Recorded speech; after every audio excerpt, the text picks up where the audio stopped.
Hello, this is Cuckoo, and today I want to show you this.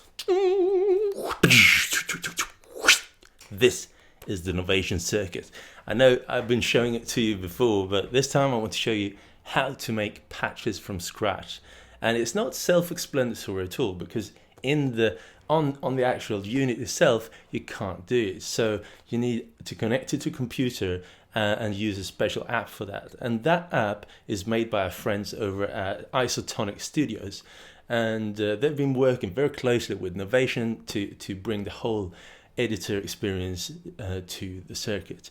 And you follow some links on Novation's homepage, you get to Isotonic eventually, and then you download the app. I think the app is made in Max MSP actually, and yeah.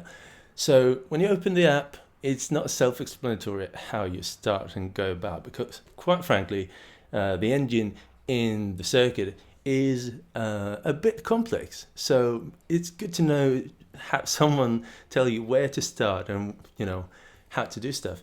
And these, for every sound that you make, these could be what do you call it? These could be like a group setting, like a macro. You can change up to 4 parameters at once with each of these knobs. So quite extensive amount of parameters you can change. And also there is a matrix in it where you can send an LFO behavior to different parameters as well, and stuff like that.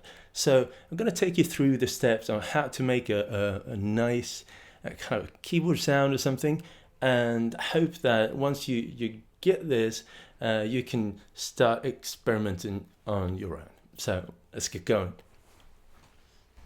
So here we are. When we open the circuit editor, this is what we see, and quite frankly, it's a bit of a massive all-in-one window where everything is present. So it's a bit difficult to take it all in one go. So I'm going to walk you through the different sections of the window. First of all, what we see first is this massive part of the window called macro controls, and this huge part of the window, this is not where we would start to make a patch at all. This comes a bit later. This is where you set up all the knobs to do their different parameter changes. So this comes in later. Basically, it's divided up into 8 sections, right? One for each knob. Okay, and then where we would typically start to make a sound is over here, down at the waveform. And this little part of the window, this is where we got oscillator 1 and oscillator 2, and we can change the oscillator sound generation right there. And then what I typically do after that, I go into the mixer and maybe raise the volume on channel 1, raise the volume on channel 2, and maybe then I'll change the envelope to make like a slow attack or a long release of stuff. And probably at some point there I go to the filter and change the filter. The filter is like 1 filter per voice, and it's like a 6 polyphonic synthesizer. And then maybe I've come to the point where I'd like to experiment with some LFOs over here to achieve some vibrato or something else. And then it's probably getting real nice now, so perhaps I'll go down to the chorus and add like a stereo sound effect or stuff. And then if I'm not pleased, if I'm almost pleased with the sound now, but I need like some extra control, I finally go to the EQ to tune it a little bit further. This is a master EQ, so this is what happens when at the very end, I think, when it's mixed and all is there, you go to the master EQ.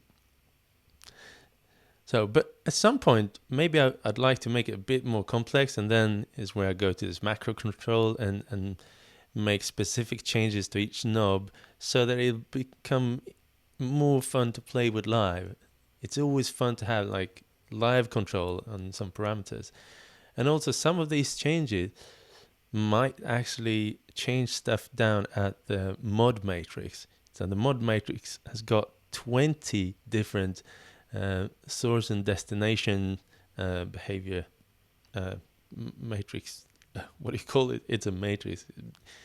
For instance, you could take the LFO to send changes to a parameter, for instance. Yeah. So for a vibrato, for instance, the mod matrix is the place to go. Okay, so let's start building a sound. So I'll start by just pressing this button up here in the corner. Says initialize current patch. Dish. So now we've got a clean patch, and it sounds like this.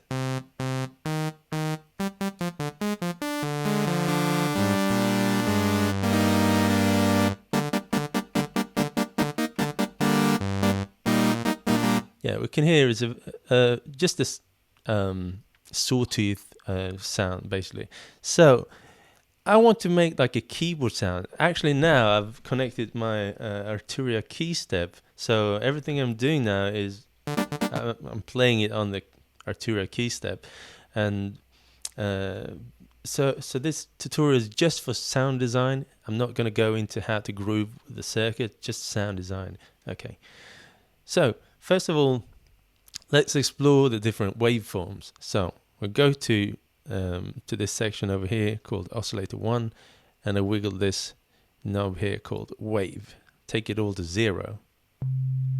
0 is a very nice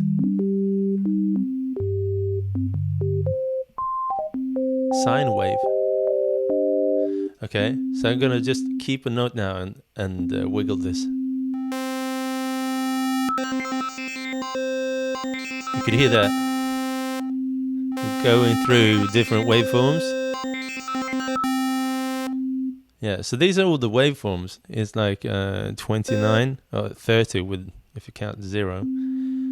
And most of these, not all of them, also have a secondary way of changing the waveform. I go to something over here, and then I'm going to go to this parameter called pulse width index. It's an index of different states of each of the sound waves. Not each of them, but most of them. Half of them. So I'm going to wiggle this now. Listen to this. Yeah, let's try another one. This one didn't have any states. Let's try another one. This had. This didn't have. Okay, so basically the ones above 14, they got many states.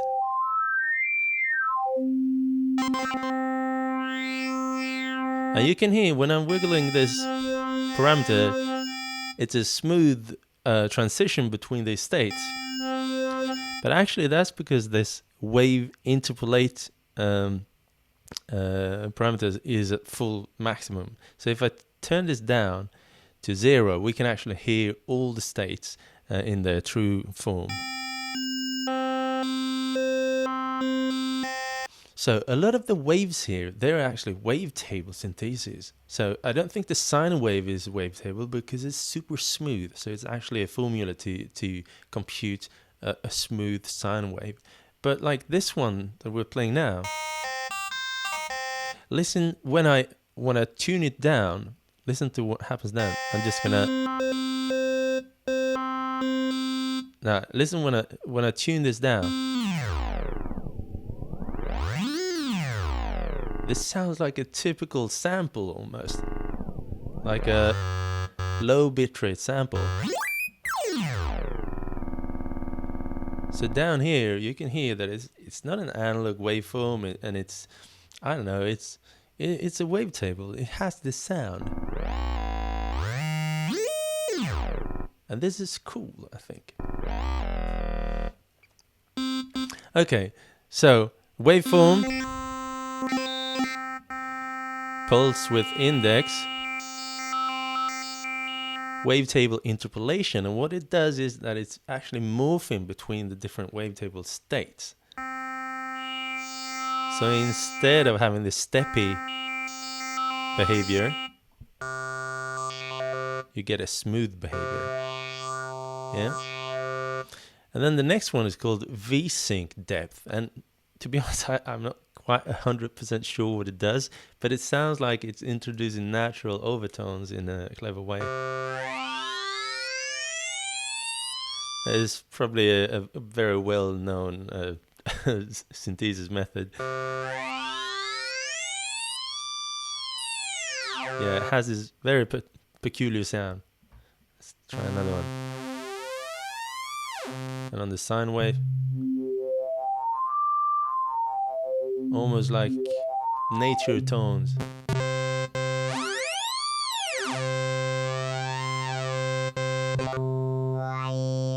And some of these, as you can hear, are kind of vocals.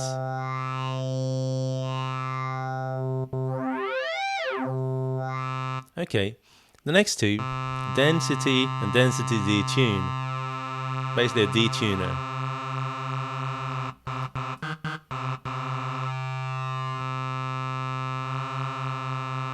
Yeah, and semitones, I wiggled that before. We're gonna tune it. And then we got sense, which is a fine tuning. And then we got pitch bend. Actually, I don't think it responds to pitch bend. At least it doesn't for me. But it's there. Maybe for future updates.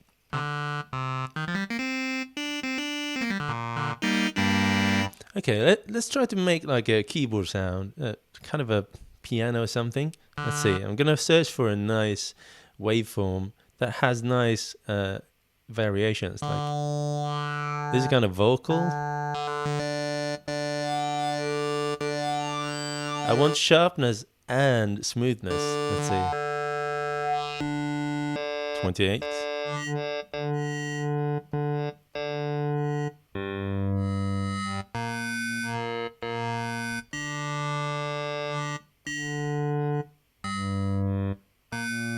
Okay, what about this one? It's kind of a, I don't know, wordless kind of a sound.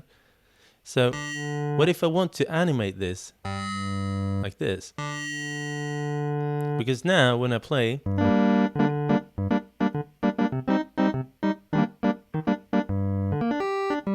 it's just stale, it's just standing there in one position. So if I want to animate it, maybe start from this bell-like start. Or from that. Okay, let's try that. So how do I go about? First of all, say hello to the envelope. We got 3 envelopes. I'm not sure. Envelopes. We got 3 envelopes. Amp, that's the main one. Filter, it's dedicated to the filter to do filter changes with an envelope, but you can use it for other things as well. Envelope 3, envelope. Yeah, envelope 3 is up for grabs. It's not assigned to anything. You can use it for whatever you want.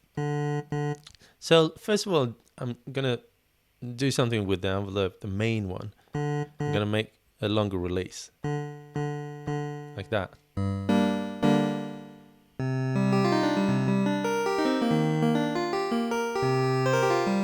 It's very basic. It's got attack, decay, and sustain.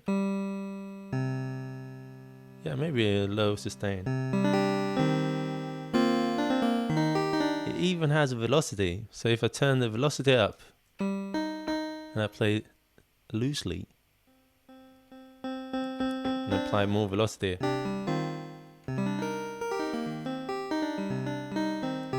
yeah, maybe not quite as much. So you also have like a control over the volume. So I'm just going to go down here to the thing called pre-effects and post-effects. I think the volume is a bit low, so I'm going to raise these, both of them.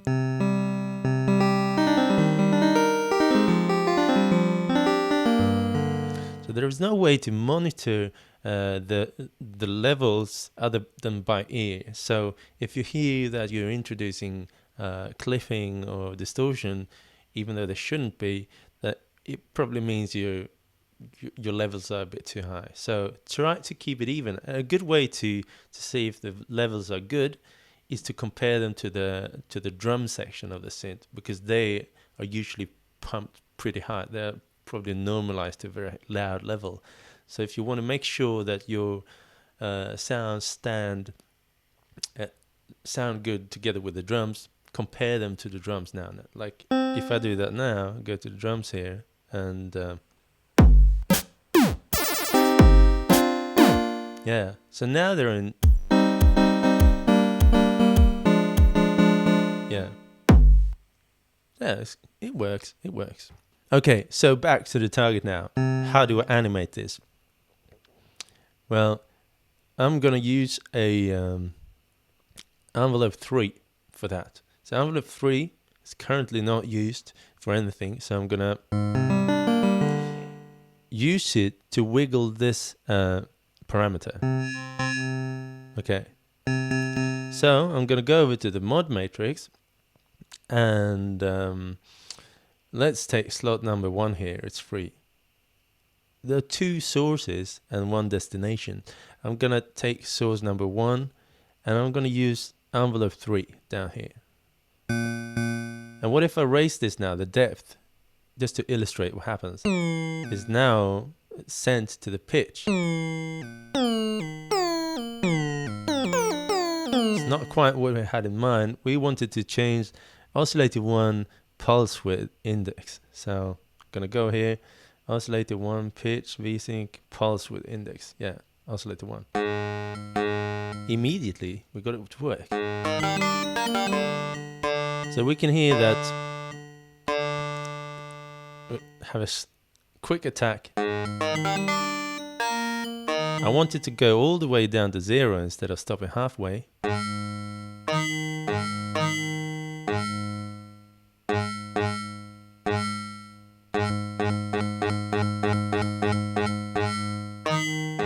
So I think we did it a bit too much. I'm gonna lower the depth here a bit.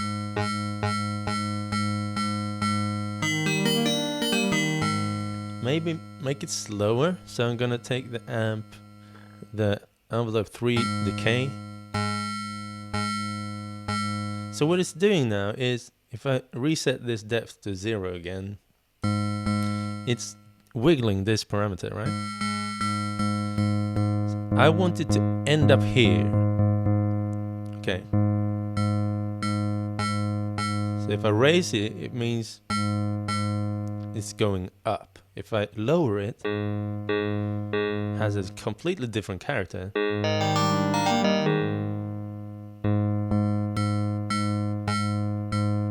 Just a tad, like that. Maybe even slower. Like.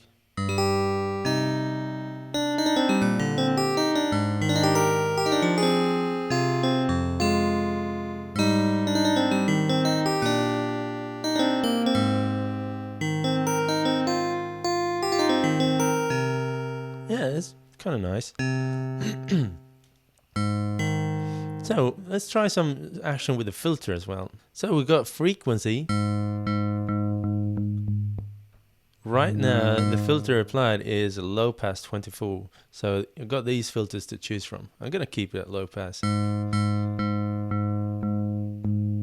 we've got the resonance. I'm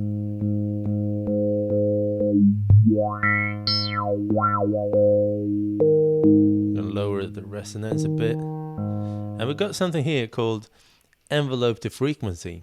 And what this does is that if you go to the envelope, to the filter envelope, and you let this envelope affect the frequency.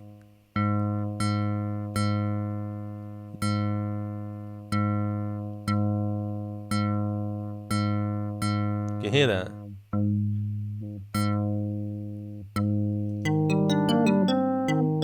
I'm gonna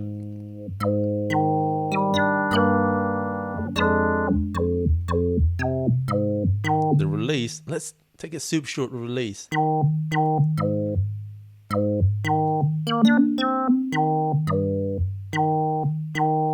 And then not be as aggressive. Lower resonance. Higher initial frequency. slower decay, maybe higher again, and we've got velocity here as well. Let's add some velocity. So if I'm lowering the frequency now and applying more and more velocity,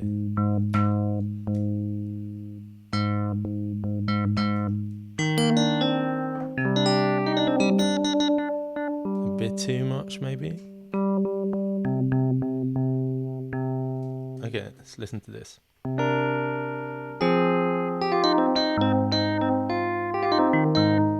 I'm gonna lower the release time on the amp envelope like this.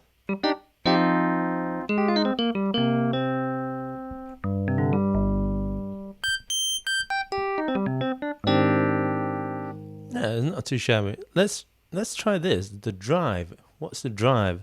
Well, I could drive the signal before the filter, and I've got a couple of different drive types. Let's try them all out. You can hear that sort of a, I don't know, tubey kind of sound.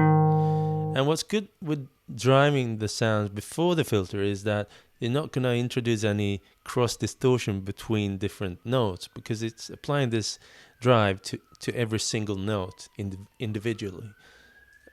But if you apply distortion down here at the main distortion, you're gonna introduce this kind of drive. Yeah, so it's two very different things. Up here in the filter, the drive could be sort of clean and more controlled and more subtle.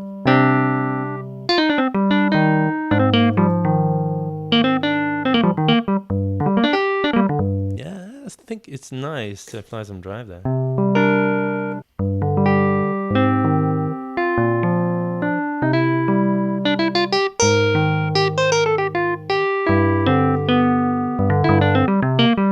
I'm going to try this sound now in a couple of different octaves just to see how well this sound scales in different octaves.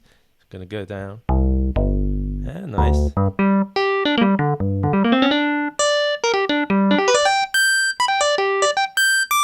Maybe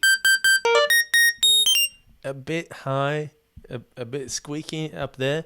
How could we dodge that squeakiness up there? Well, we could use a function here called, in the filter, there's something called track right here. So what happens with track is that it's following the keyboard, following the pitch, and doing the same. The frequency of the filter is tracked by the pitch.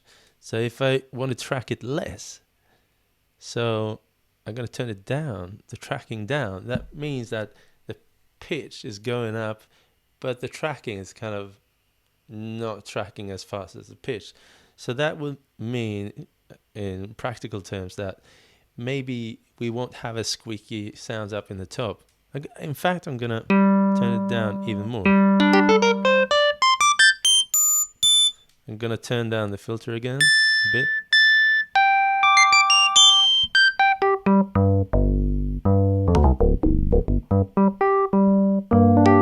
We lost a bit of middle ground there. I'm going to turn up the filter again.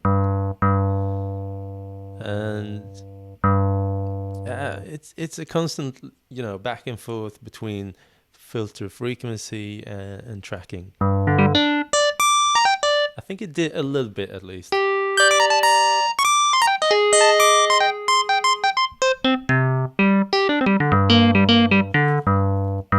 Gonna take it down a bit again.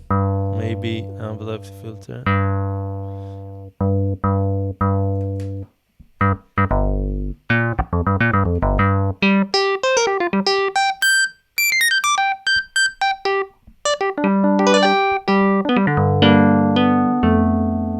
Yeah, not too shabby. Not too shabby.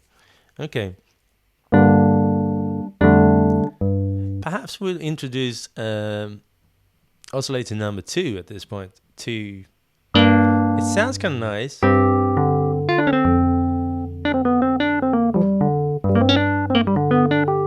But perhaps we can make it even more rich with a second layer of oscillator 2. So I'm going to click this tab here. Oscillator 2 is now a sawtooth. Let's bring up the volume down here in the mixer.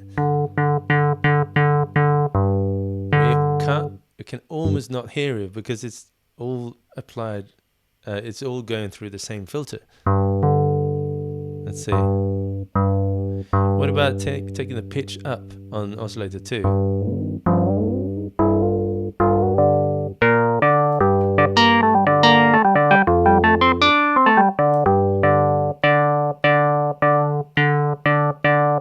Even more. But now we're introducing some fuzziness because I'm driving it, and the drive is very sensitive to different pitches in polyphony. So we can hear this kind of interfering thing. So I'm gonna keep it maybe there. This could be like a if it was a Wurliter or a Rhodes or something, you hear these bell overtones when you hit really hard. It could be something like that. But what if I want to keep this belly overtone really short? So how to do that? Well, first of all, I'm going to turn down the oscillator 1 now, just to isolate oscillator 2.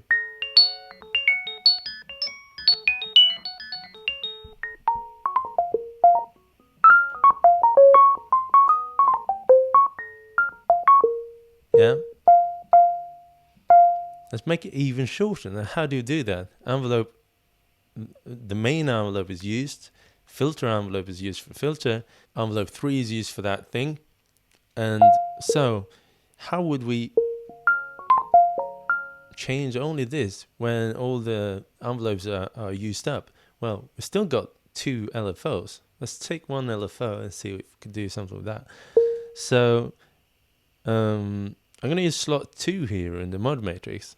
I'm going to select LFO 1, and you can see we've got 2 options, LFO 1 plus, LFO 1 plus minus.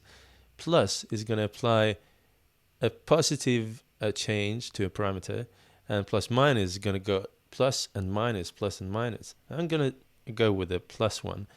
I'm just going to pull it up now to see what it sounds like. Yeah, so this is it. Okay. What if I go to LFO number 1 here,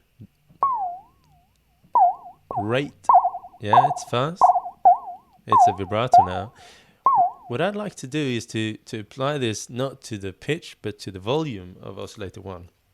I'm going to do it soon. I'm just going to want to find the first, a suitable waveform. I want it to start high and then diminish. And I just want to do it once. And then we've got this excellent button here called one shot. Yeah, it's just doing it once. But this, you can see up here, it's a sine wave. You can see the name up there in the tab. So the next one, number 1 is called a triangle. Number 2, sawtooth. It's doing just once. Yeah, this is very suitable for what we want. But instead of going to the pitch, we're going to, let's see, oscillator 2 level. And then instead of driving the level here manually, I'm going to take it all down and let this parameter drive the volume. Yeah. So now the LFO is through the mod matrix taking control of the parameter over here, the mixer of the level of oscillator 2. So I'm going to make it faster.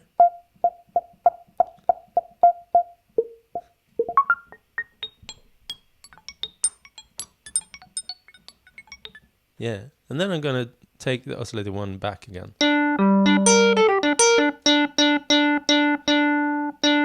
Maybe a bit longer after all. Okay.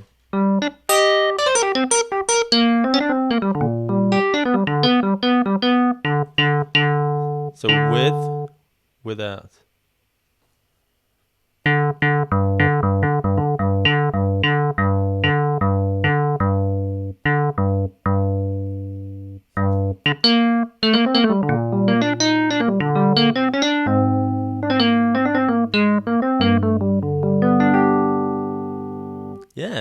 It's kind of nice.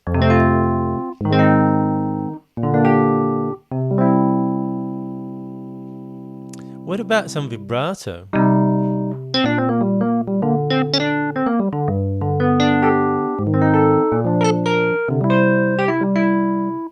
So we've got one LFO left, LFO2. So I'm going to apply some vibrato. I'm going to use it for a sort of vibrato. Let's use Mod Matrix slot 3. It's free. I'm just going to select LFO2 here, and here I'm going to use plus minus. For a vibrato is nice if the pitch goes up and down. And I'm going to drive it and see what happens. Yeah, we got a vibrato, right?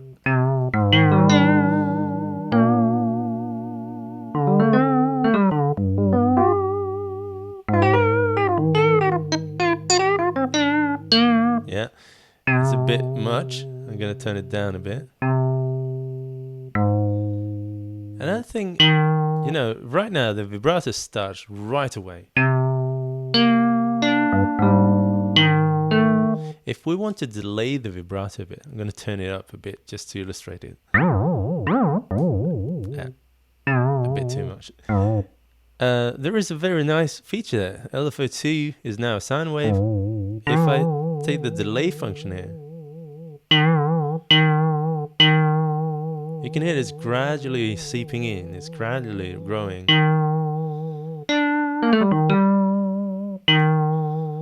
Maybe a little lower.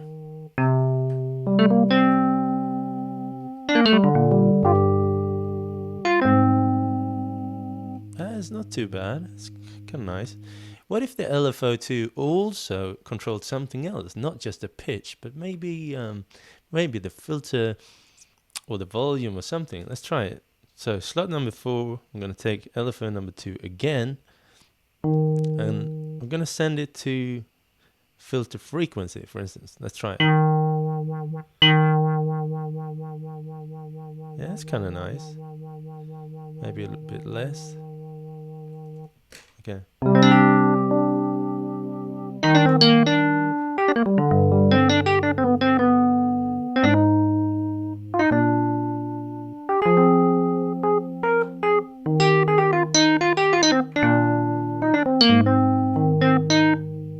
Yeah. Yeah, actually, I kind of like it. Yeah. Okay. Let's go down here to the chorus and add some stereo chorus to it. I'm just going to raise the level here and see what it sounds like. I think the standard setting, the default setting, is made to sound like a nice rich stereo sound, which I think works quite nice. Maybe not all the way up, but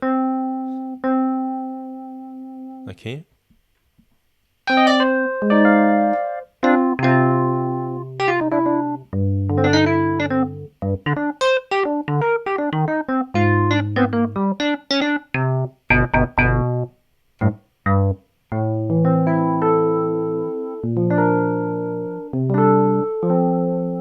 And as you can see in the chorus, you got different parameters. Rate, I mean, chorus is a way, it's feeding the sound into a sort of vibrato module or something, and then raising and lowering the pitch at a different rate, and then feeding it into the right and left channel in a clever way to achieve some kind of rich stereo. And if we take it up to the top now, top level, I'm going to show you what it can sound like. Right now, it just sounds like a stereo chorus. So if I turn the rate up, you can hear that we get this. It kind of reveals how it works. What about the feedback?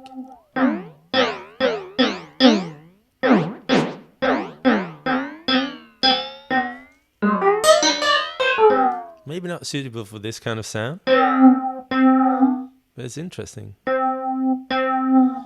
Mod depth.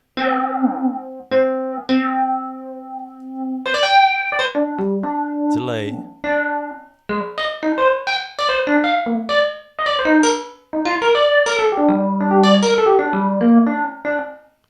becomes like a sort of reverb, even micro delay reverb. Kind of interesting.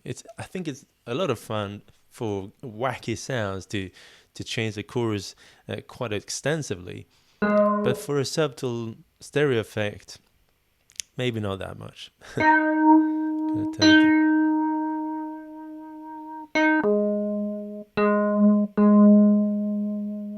Maybe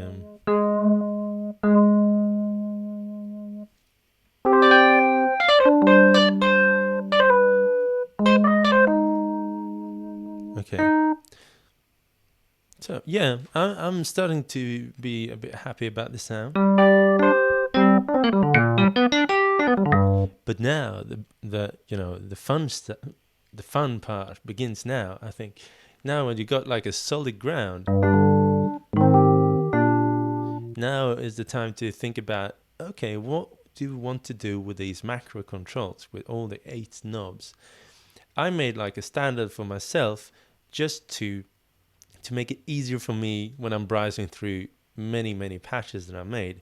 So I think it's a good thing to have your own standard for this. I'm going to tell you how I usually do with these macro controls. Okay, number 1, usually I change the sound style of oscillator 1 most of the time. Oscillator 1, yeah.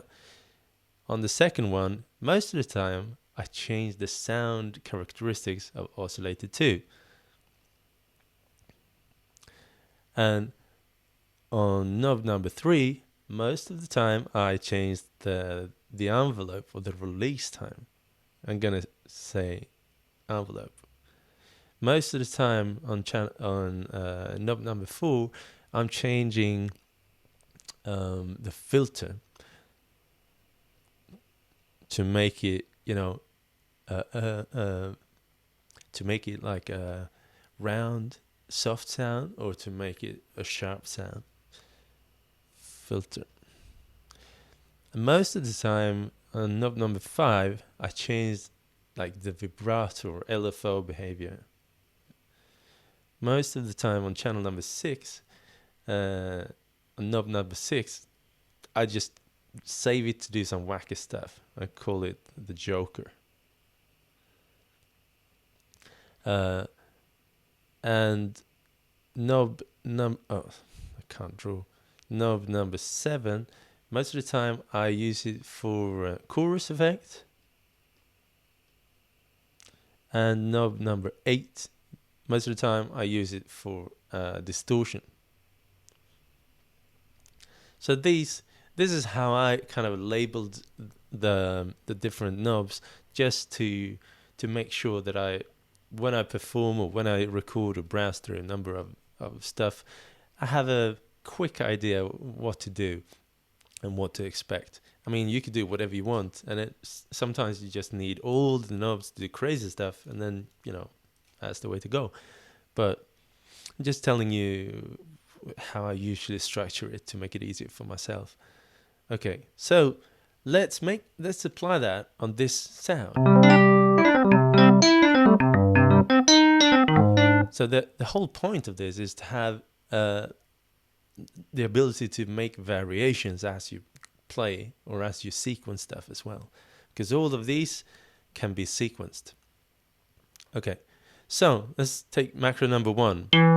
What can we do with oscillator number 1 here? We could, for instance,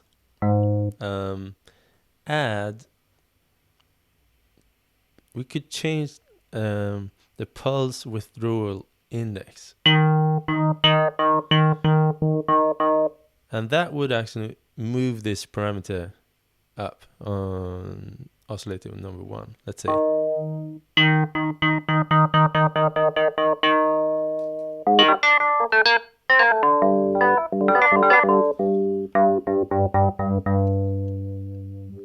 What about taking it down? Don't have as much to go on.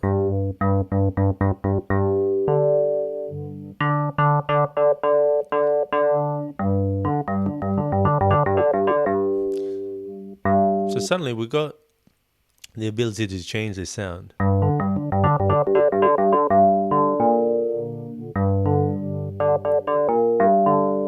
Yeah, okay. Number 2, what about, okay, what about bringing down the level of oscillator 1? Let's see, oscillator 1, bring down the level. So that kind of belly.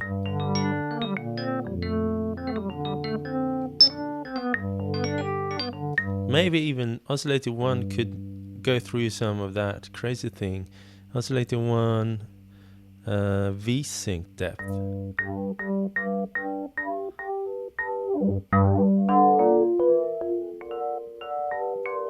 And at the same time, maybe the LFO that we were using, LFO 1, the rate of the LFO, it could be slower. Let's take the next tab. LFO 1 rate.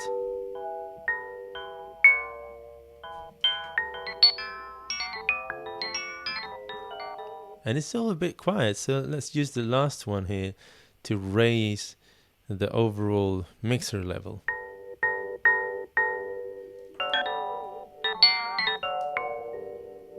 So go from this, maybe a bit extreme. Let's see, oscillator 1, keep it a bit in the mix.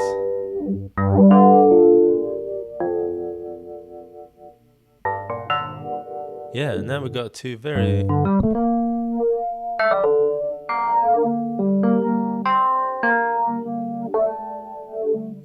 big changes in the sound, right?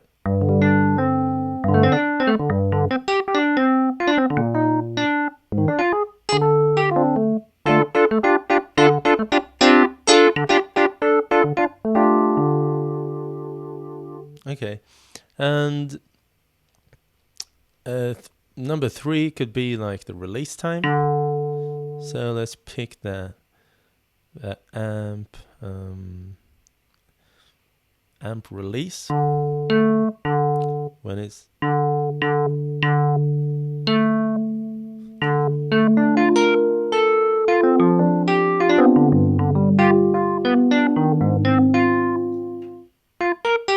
maybe even have the amp release a bit shorter in its initial state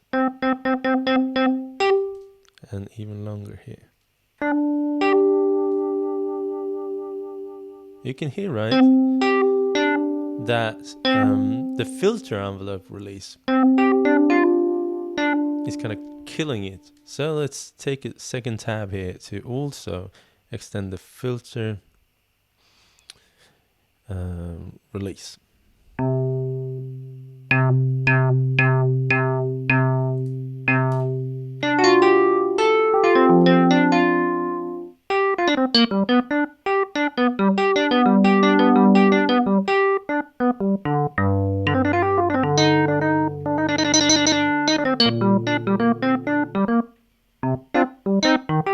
Okay, yeah.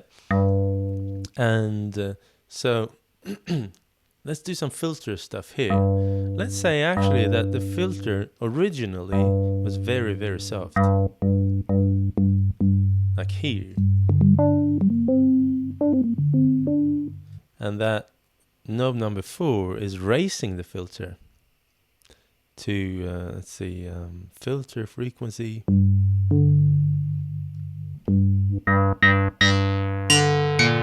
Like there. So now we've got this control.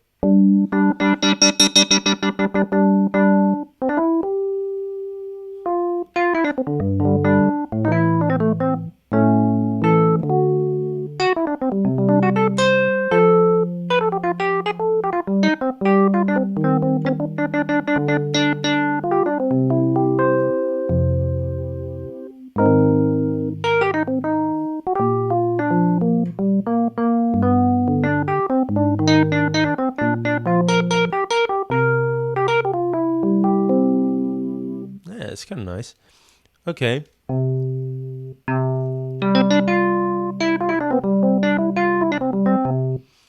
Okay, so knob number 5, LFO. Let's say that these two, slot number 3 and slot number 4 here, they are actually at 0. I'm gonna do like that. You can press it and then hit the backspace or delete button to put it to 0. And then we're gonna use this destination to matrix 3, kind of heavy. Destination 2 is gonna be mod matrix 4. So I can start here, just do a subtool.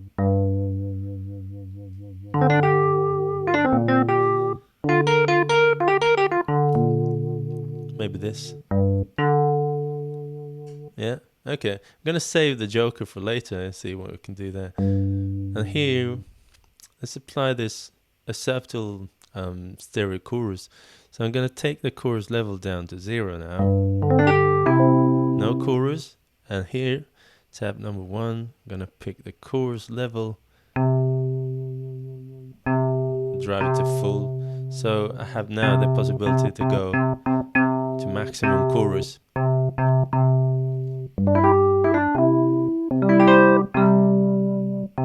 Maybe subtle on that.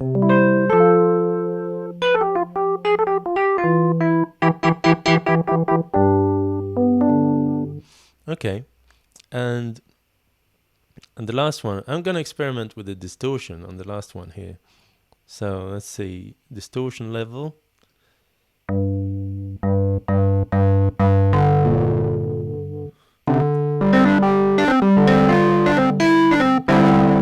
That's one type, it's called diode. Let's try the valve. Similar. Next one is called clipper, which is actually just raising the volume until it clips and just letting it clip. And then we got the crossover.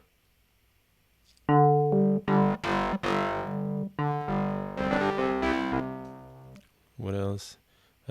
Rectify.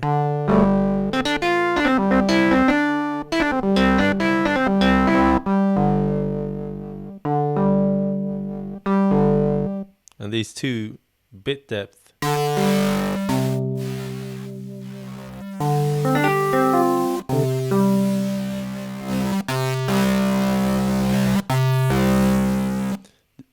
Bit depth and sample rate.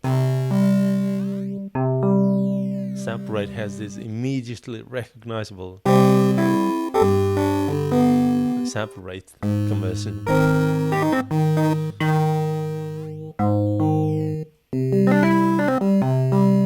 And for this kind of sound, maybe actually go for one of the first ones, or maybe that rectify one. Let's see.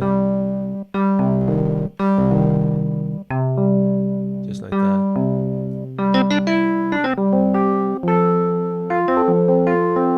And maybe as I'm going up here, I'm also driving the filter drive.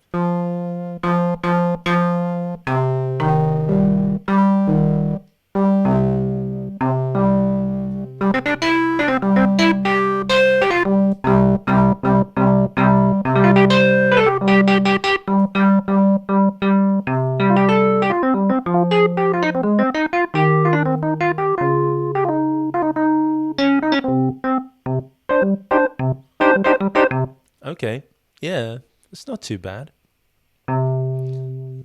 So what about this one? Let's just make a totally bonkers. Yeah, let's make a new mod matrix here. I'm just gonna use slot number 5 as it is. I'm gonna send a static change to the pitch. To pitch down. Both. Like that. So now I've got a pitch bend.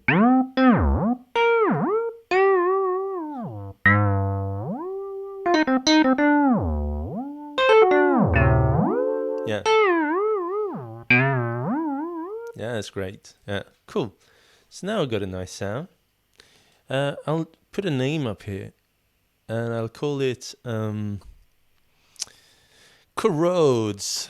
Let's see, corrodes, like that. And I'm going to store it on the hard drive. Store patch. Well, I did a mistake now. I didn't store it on the hard drive. We've got like several buttons here for saving. Store patch is actually saving it into the current set. Save single patch to disk is saving it to the disk. So corrodes, and I'm going to call it patch. Yeah, and then save. So what I did now was I actually updated the bank list. This is a local. This is not on the circuit yet, but you can upload them all. Novation's got a very nice site called Circuit Components. I think it's Components. Yeah, I think so. Where you can take backups of all the data on your circuit. You can replace the samples. You can replace all the different patches and stuff. I suggest you do it all there because it's a safe way to take backups and all that through that interface. So for now, I'm not going to go through that. I'm just going to save this onto disk. Well, I already did. One more thing we forgot. We forgot the EQ. Like, I think it's kind of nice, this sound now, but perhaps it's a little bit mushy. So what if I go down to the main EQ here now, and we got like a 3-band EQ, low, mid, and high. If I reduce the low a little bit, let's see.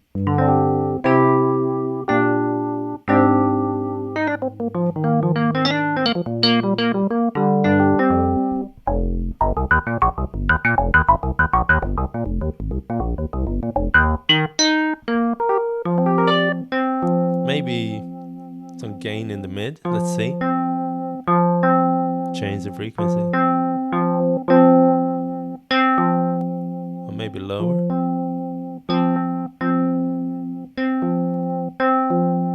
To make it more in your face.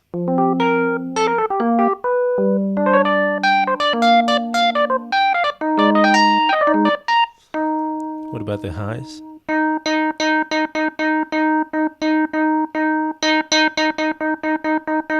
Maybe a tad, a tiny lift. Okay, let's see.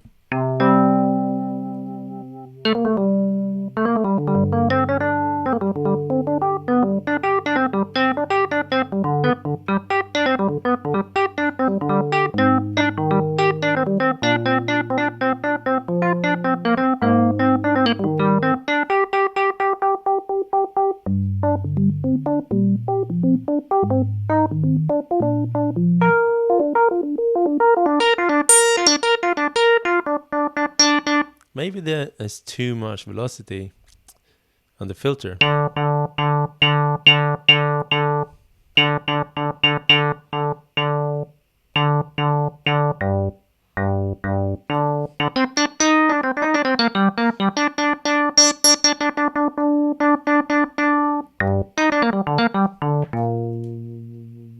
I don't know, maybe it should have.